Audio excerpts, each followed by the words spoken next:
What happened was that when one guy slept with his wife, he didn't find her much, so he went to steal another guy's wife, and there was a big remorse, as we say in African, starting. So men started stealing each other's wives and each other's girlfriends, and women started stealing each other's husbands, and there was a big nonsense in the land. And King Umbaba, the terrible lord of the Ntwari, the reptile people, said, "Look what you've done, you stupid old woman. Now these people, they are making such a noise. Listen to all that screaming in the bush. They are busy making love there, and our gold is not being dug, and you are responsible for this." And Ntwari thought, and then she got a plan, and she said, "I will make them stop.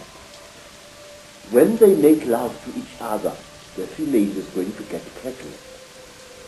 And when she is pregnant, the male is going to leave her alone, and that noise in the bush will not be so disturbing to you, my lord." And Umbaba said, "You had better. There is no production yet." And so all the women in the world was pregnant, and Umbaba was furious with his wife. And so it went on and on until one day Ntwari activated a black hero called Mweru. And Mweru challenged the great chief of the serpent people to a fight. And he cut off the royal penis of the king of the snake people. And that caused a big war. Mweru ran away. But Umbaba, the terrible chief of the people, caught him and arrested him and brought him to his village. And there, the great chief Ntwari Umbaba said, "Look, you cut off my king, and I have replaced it with one made of gold, and I can't make love to my wife anymore.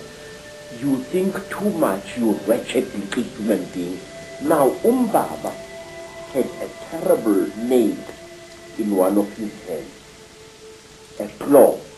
And with this claw, he drove the claw into poor Mweru's nostril, making a terrible hole into his brain, and he started drinking Mweru's brain, and then he threw away the corpse. To this day, we believe that the people, the Chitauri people, they eat human brains.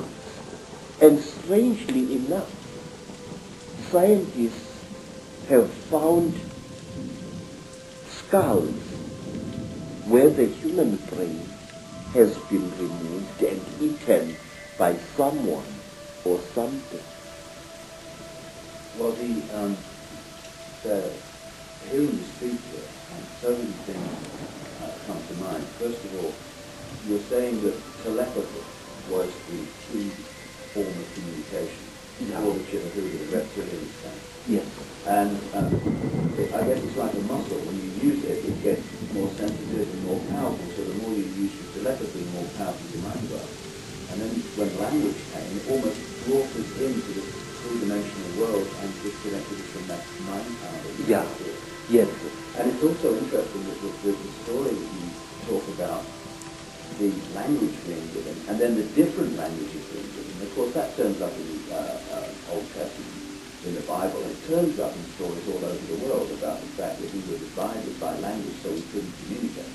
And if someone publishes books, I know today how difficult it is to communicate with books when you've got endless different languages. So it's been a brilliant form of control for a long time. Yes, sir.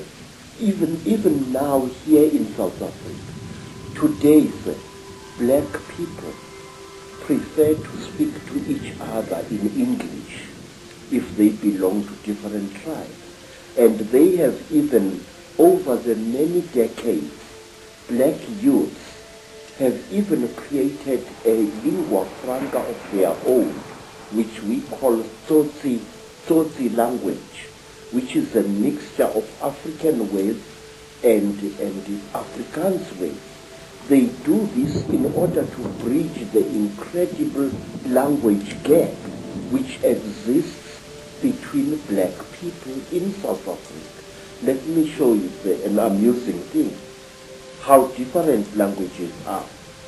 The language of the Xhosa people of the Eastern Cape is very similar to Zulu, but certain important words in the Zulu language, good words, are viewed as obscenities by the Xhosa people. For example, in the language of the Zulus, an ancestral spirit is called Idlozi. But if you use that word to a Xhosa, he says you are using a dirty word, because to them, Idlozi means sexual desire. And in the language of the Zulus, mili-meal, maize meal, is known as impupu. But in the language of the Bapedis, maize meal is called bupi. And if a Zulu uses the word impupu in front of a Bapedi woman, she feels that he has insulted her, because in the Bapedi language, impupu means a woman's sexual organ. And in the language of the Mashonas, in the language of the Zulus, a mother is called mama. If I say my mother, I say mama wami. But in the language of the Mashona, the people of Eastern Zimbabwe, the word mama means to sit down and have a crack. So one day when I said to my Mashona host, Ngikhumbule umama, which in Zulu is, I remember my mother, I'm missing my mother, the Mashona gentleman immediately took me and directed me to his pit latrine at the back of his house. Because in the Mashona way, mother is mine, not mine. So you see this terrible difficulty, this subtle problem of language is a very big obstacle to communication in Africa. So we designed languages.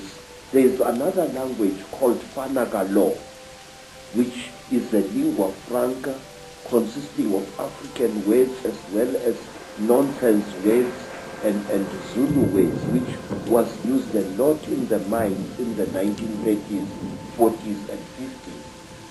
So to bridge this great language gap, we have created artificial languages in Africa. But today, English is the preferred language of communication.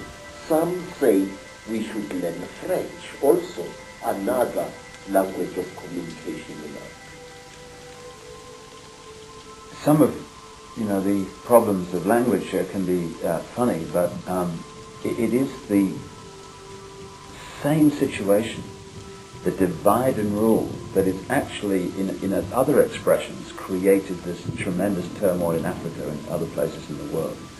And we're looking from my research, and staggeringly hearing you talk, you're saying exactly the same as I've come across.